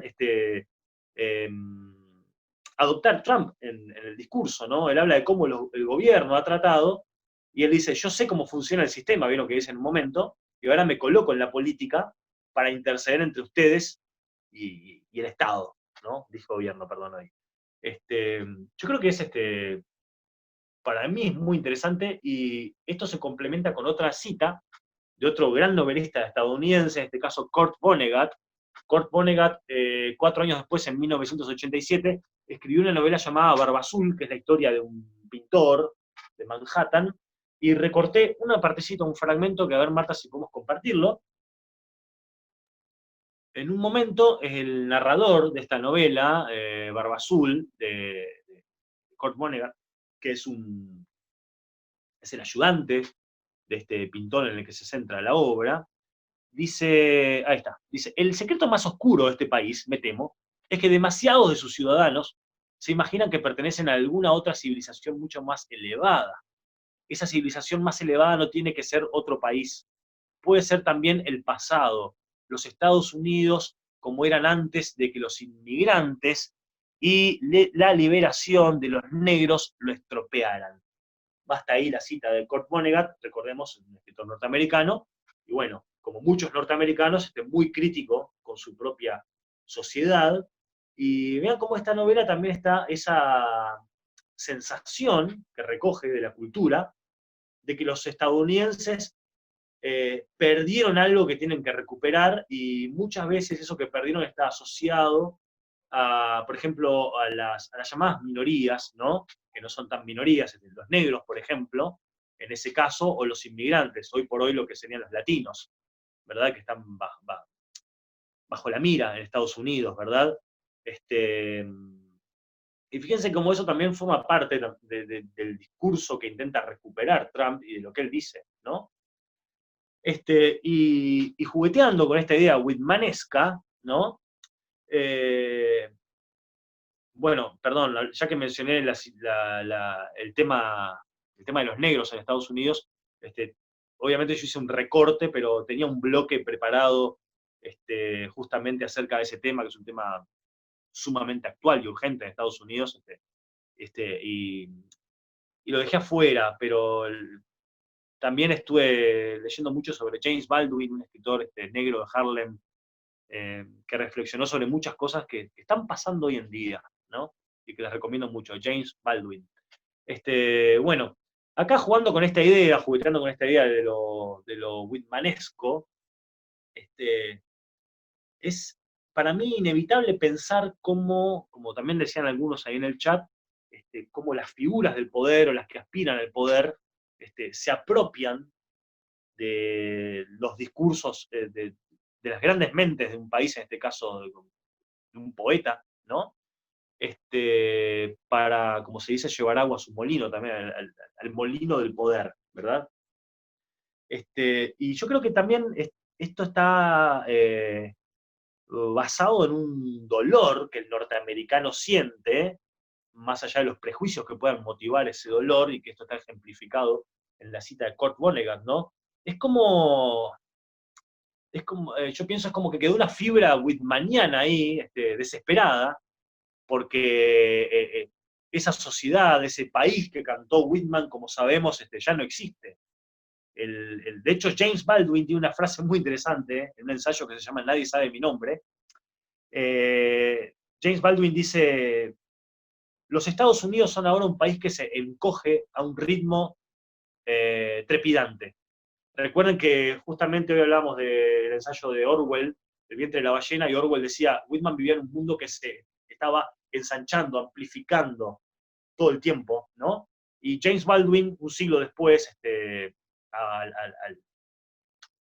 al mundo, al Estados Unidos de Whitman, 100 años más tarde, habla de un país en el que la noción de la democracia y los derechos se encoge para él, hombre negro de Harlem, ¿no? Y por eso decía, hay como una fibra whitmaniana ahí que quedó desesperada con ese país que empezó para muchos a traicionar su espíritu de nacimiento. Y es como el nervio vivo de una América exasperada de dolor, ¿no? Un nervio furibundo, colérico, que está retorciéndose sobre sí mismo sin freno y bueno, y derribándolo todo de un modo, como uno puede ver, enloquecedor, ¿no? Yo creo que quería meter en la conversación a Trump, hablando de este juego whitmanesco, ver a los ojos de Whitman muchas cosas que ocurren, porque creo que los que le hicieron la campaña a Trump estuvieron muy atentos especialmente al concepto de la voz, a lo que la gente entiende por la voz y lo que la gente espera de la voz como idea. Y por eso quería compartir ese discurso con ustedes, porque creo que esto fue una cosa que percibí, como les adelantaba hoy, creo que uno encuentra mucho de Whitman en muchas cosas ejemplares de Norteamérica, pero también en cosas que no son tan ejemplares y que se apropian de ese discurso de Whitman o de algunas de sus ideas para poder ganar poder o dinero, ¿no? Más tarde, en un ratito, vamos a hablar de Thoreau, Henry David Thoreau. Thoreau quizás en la época de Whitman fue un disidente de ese pensamiento.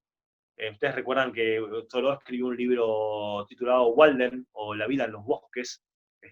Thoreau vivió 2 años, 2 meses y 2 días en una cabaña de madera que construyó con sus propias manos en la laguna de Walden, a las afueras de Concord, en Massachusetts. Y una de las cosas interesantes que dice, Thoreau era contemporáneo de Whitman, ¿verdad? Thoreau dice que este país lo van a terminar arruinando las corporaciones. Ya en un temprano, no recuerdo ahora con precisión el año de Walden, pero un temprano medio siglo, del siglo XIX, Thoreau está diciendo algo que es lo que terminó ocurriendo, ¿no? Y que siempre es un motivo de disputa, de discusión, el tema de lo que hacen las corporaciones en Estados Unidos, ¿no? Y bueno, ¿para qué más se utilizan los poemas de Whitman o la obra de Whitman? Vamos a ver un video que ustedes pueden ver en YouTube, a ver si lo podemos compartir ahora, dura 1 minuto y poquito. Vamos a compartir pantalla, Marta.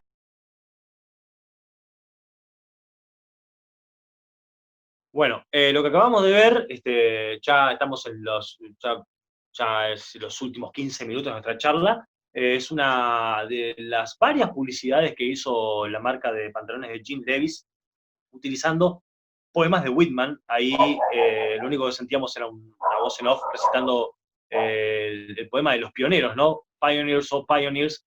Recién hablamos de Whitman como un expansionista, y es uno de los poemas justamente de Whitman que es emblemático justamente en esa idea del expansionismo, llamando a la acción a todos esos pioneros para que vayan a trabajar a Dakota, al medio oeste norteamericano, ¿verdad? Todos esos estados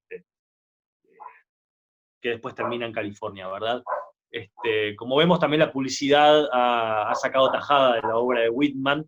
Esta publicidad estaba en permanente exhibición en la muestra que se hizo en la Biblioteca Pública de Nueva York, en Manhattan, donde te ponían, por ejemplo, canciones de Bob Dylan, o raperos, u obras de arte, como ejemplos de cómo la voz de Walt Whitman seguía viva en la cultura norteamericana, y también ponían ejemplos de publicidades, y recuerdo claramente que estaba esta publicidad ahí.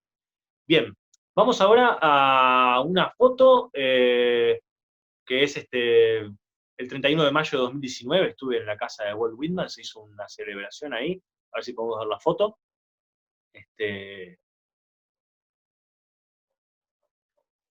A ver.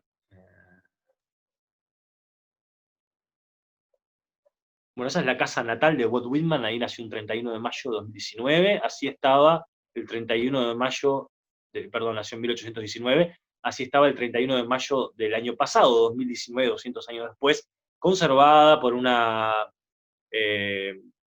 asociación. En Estados Unidos no pasa como acá, que uno espera que el patrimonio sea cuidado por el Estado. Allá hay una fuerte marca de asociación civil para cuidar lo patrimonial. Hay un acto, leyeron unos textos Jerome Loving y David Reynolds, que son 2 biógrafos muy eminentes de Walt Whitman, bueno, gente muy interesante.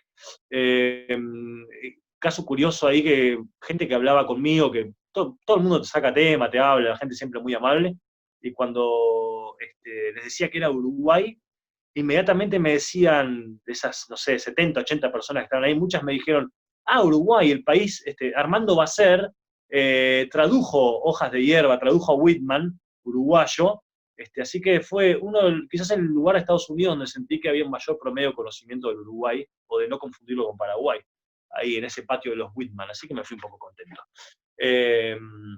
Bueno, eso es en Huntington, pero yo creo que más allá de que había un Walt Whitman de carne y hueso, que era un actor, que estaba ahí, cortó una torta de cumpleaños, también hay toda una forma de medio de Disneylandia, de entender los fenómenos a veces, y los biógrafos cortando la torta de Walt Whitman, una cara de feliz cumpleaños, realmente, fue muy gracioso. Sí, exactamente, como dice, medio patético a veces. Pero quiero ir a algo que a mí me pareció mucho más interesante. Es interesante la casa de Whitman, pero me fui hasta Camden, que es al sur de New Jersey. Vamos a ver una foto ahora que le sigue, porque allí está el lugar donde Whitman, bueno, él falleció en Camden, en New Jersey, y ahí está la tumba de Whitman, que es fue un cementerio, ahí en las afueras de Camden, frente al río Delaware, del otro lado se puede ver Filadelfia, y bueno, el hombre que abrió el cementerio lo quiso abrir con Whitman, y le dijo a Whitman, lo fue a buscar y le dijo que quería que él fuera enterrado ahí, y que le daba una parcela gratis si él escribía unos poemas sobre el cementerio. Ahí estamos viendo algunas imágenes, la reja, las telarañas, otros familiares de Whitman que también están ahí. Esa es la tumba de Walt Whitman. No hay mucha cartelería afuera, a uno le cuesta llegar a esa tumba. Y al final Whitman fue uno de los que inauguró ese cementerio. Y bueno, y que hay una cosa interesante ahí en Camden, el poeta, la voz de América, está allí enterrada, y uno puede cortar hojas de hierba que crecen alrededor de su tumba y regalárselas a los amigos, poetas, y bueno, quedar como un campeón, ¿verdad? Pero una de las cosas que me llamó la atención en ese viaje es que Camden es el lugar más violento de Estados Unidos. Es el lugar, si no hay otra foto, ya volvemos a la pantalla, es el lugar durante muchos años de mayor violencia de todo Estados Unidos, y de hecho se le llamaba como la capital nacional del asesinato. Había, en un momento en 2012, llegó a haber 84 asesinatos por 100.000 personas, liderando y superando, acá tengo anotado, 6 veces el promedio nacional de asesinatos. El Whitman Park, en pleno Camden, el Parque Whitman, era considerada la zona cero de la violencia en ese lugar, y a mí me parecía un detalle como muy curioso, ¿no? Que el poeta que cantó América y todas sus virtudes reposara finalmente en un lugar que se transformó en uno de los más violentos de Estados Unidos.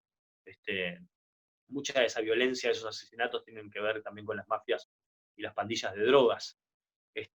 Bueno, el jefe de policía, un tal Thompson, empezó a rebajar las cifras de muertes en Camden, esto tiene un par de años, y cuando lo entrevistaron, dijo que ese cambio de la cifra, de esa rebaja, se debió a que él estableció algo así como un cambio poético en la forma en que se vinculaban los policías con la población.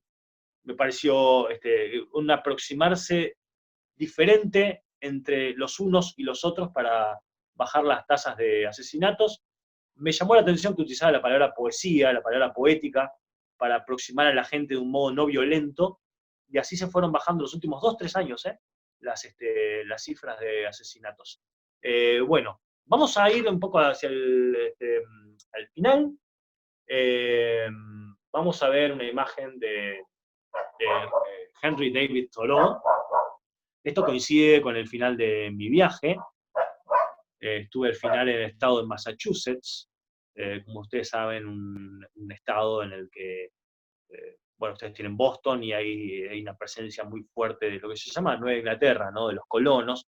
Henry David Thoreau, contemporáneo de Whitman, como dijimos, escribió Walden o La vida en los bosques.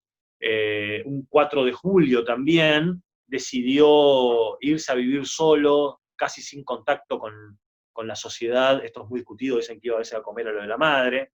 Pero estuvo 2 años, 2 meses y 2 días viviendo en una cabaña que construyó él mismo, hizo una huerta en el fondo. Bueno, un pensamiento muy radical, el de Walden. Y vamos a ver una foto de la laguna de Walden.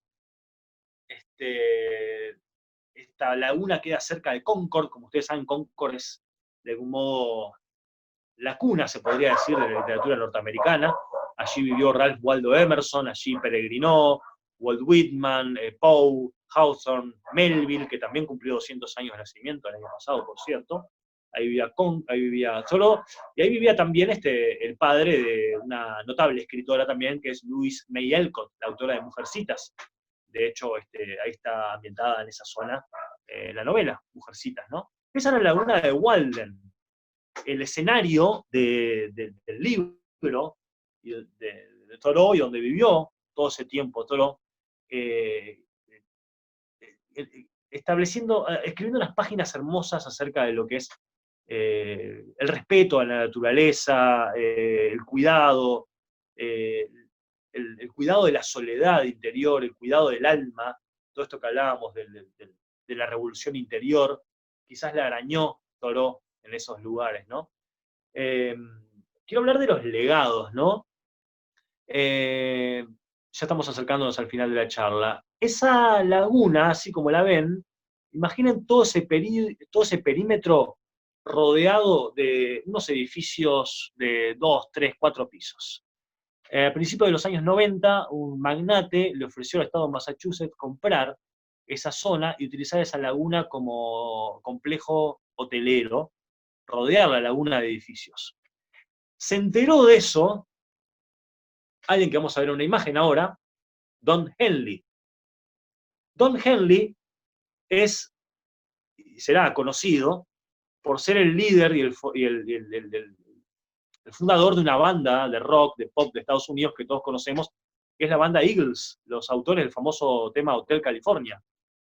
Ahí tienen al autor de Hotel California. Cuando este hombre, Don Henley, se enteró que ese magnate iba a comprar Walden para hacer un complejo hotelero, desembolsó unos cuantos millones de dólares y le ganó de mano a ese hombre y compró Walden para que fuera preservado, quizás por los siglos de los siglos, así como aparece descrito en el libro de Thoreau. Bueno, una acción sin duda inmensa, ¿no? Tuve la suerte de nadar en la laguna de Walden, dejaban nadar ese día, y reunir lo que uno había leído con la experiencia concreta física de atravesar esa laguna transparente y ver los peces, fue la verdad que algo inolvidable. No fue Whitmanesco, porque ya pertenece a otro autor, pero bueno, es una cuestión análoga, ¿verdad? Quiero terminar con dos cositas. Caminar en Estados Unidos es muy difícil.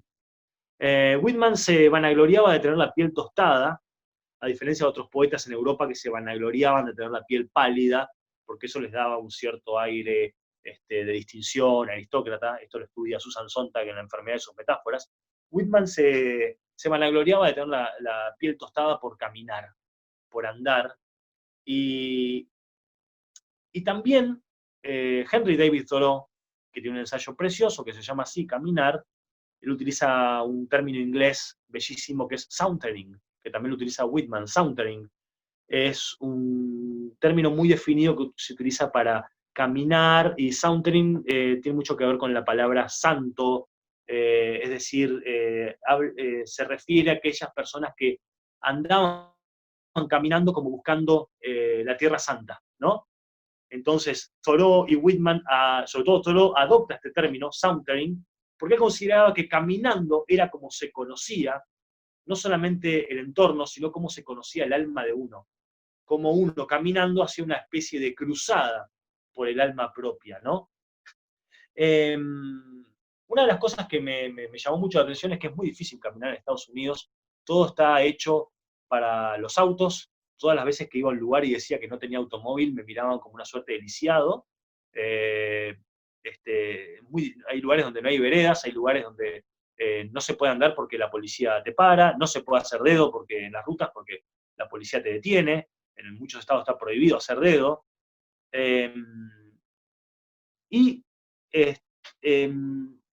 Al final del viaje, me quedé en un lugar llamado Leominster, muy cerca de Fitchburg.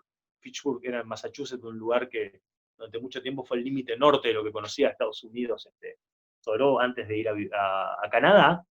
Y después de 2 o 3 noches de dormir en un lugar de Leominster, en el interior rural de Massachusetts, me acuerdo que tuve como muchos sueños acuáticos, muchos sueños con agua, y llevado por esos sueños me di cuenta también que había, detrás de la habitación donde me quedaba, un pequeño río que pasaba. Me saqué una foto, que la podemos ver ahí, ¿no? A ver si aparece. Y después busqué qué río era ese que estaba ahí en Google Maps, lo busqué en el mapa. ¿Cuál fue mi sorpresa cuando descubrí que ese es el río Whitman, en pleno Massachusetts? Busqué si había otros ríos Whitman en Estados Unidos y no encontré ninguno. Como ustedes pueden ver, era verano y por lo tanto el cauce está bajo, ¿verdad? Pero está atravesado de caños que después cuando crecen las aguas se cubren, pero está atravesado de caños que trasladan los desperdicios de fábricas de juguetes que están cerca de ahí. Y también hacia mi izquierda, donde yo estoy, había una descarga cloacal ahí también. Entonces, ese fue como un golpe emocional, whitmanesco, digamos, de mi viaje, el encontrar que el río Whitman se encontraba en esas condiciones. Y esto se suma, por ejemplo, cuando a veces pasaba por la calle y le preguntaba a la gente si conocía a Whitman y me recordaban algo, no, me dicen que no sabían quién era. Es como un escalón más en esa búsqueda de lo whitmanesco ahí, ¿no? Y no puedo dejar de asociarlo a cómo está la laguna de Walden hoy en día, a unos, no sé, 20 kilómetros de allí hoy en día. Lo que quise hacer es caminar,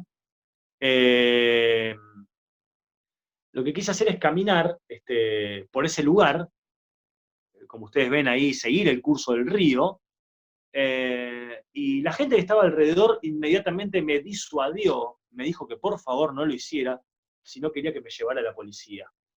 O sea que me quedé con las ganas de recorrer las orillas del río Whitman, tomar algún apuntecito, ahí tengo la libreta, una especie de derrota. Y eso fue al final del viaje y dije, quizás en muchos lugares donde anduvo Whitman, uno no se puede tostar la piel como él, ¿verdad? No caminar, no hacer ese sound training, ese to sound, para reflexionar en cuanto a lo que uno ve y lo que uno tiene adentro, ¿no?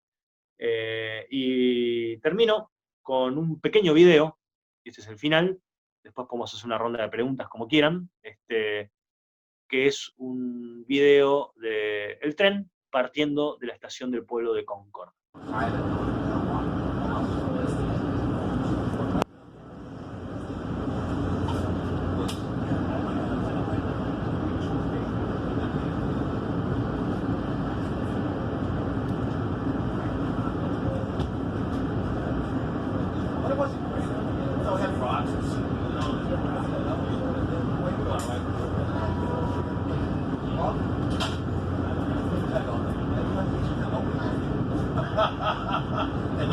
Chao Massachusetts, ahí abandonamos Concord, un lugar muy verde, y ya nos internamos en los bosques. Ese tren iba a Boston. Bueno, sé que puede quizás haber alguna pregunta, alguna consulta, pero de mi parte, muchísimas gracias por la delicadeza, por la atención que me dieron, por las intervenciones que hicieron. La verdad que fue para mí un momento feliz en estas horas de haber recordado y compartido con ustedes ideas que tengo y cosas que viví. Te voy a pasar, Damián, algunas intervenciones de los colegas sobre el final, que están muy interesantes, pero bueno, recordemos, profe, que también tenemos una vida. Sí. Muchas gracias por hacerse este ratito. A ti primero, Damián, ni que hablar, y a todos los demás, porque estamos muy sobreexigidos en estos momentos, y esto es como alimento para el espíritu, ¿no? Yo quería cerrar diciéndole muchas gracias a todas mis colegas, compañeras, un grupete de mujeres impresionante, y aclarar que tu viaje no fue un viaje con intenciones didácticas. Vos hiciste la transposición muy bien hoy, pero en realidad Damián es escritor. Damián tiene 40 años y no sé cuántos libros tenés publicados, narrativa esencialmente, ¿no? y es Gran Premio Nacional de Literatura. O sea que él fue con aviesas intenciones a ese viaje. Damián, un abrazo, muchas gracias en nombre de todos. Gracias, Estuvo gracias a todos. súper La verdad que fue un lindo. placer y hasta la próxima. Sin duda, muchísimas gracias, Damián, por seguir habitando la casa. Lo hiciste en forma presencial, ahora virtual. Vas a volver a la presencialidad porque ya tenemos algunas ideas.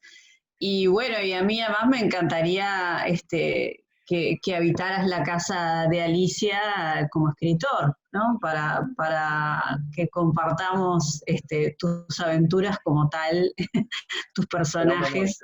Creo que sería una preciosísima, viste que te enganchamos por todos lados. Hay que trabajar. Seguís habitando. Muchísimas gracias a todos por ser parte y nos vemos prontito en la casa de Alicia Virtual. Muchísimas gracias a todos. Chao, Gabriela. Gracias. Chao, chao, gracias. Chao, chao. Gracias a todos.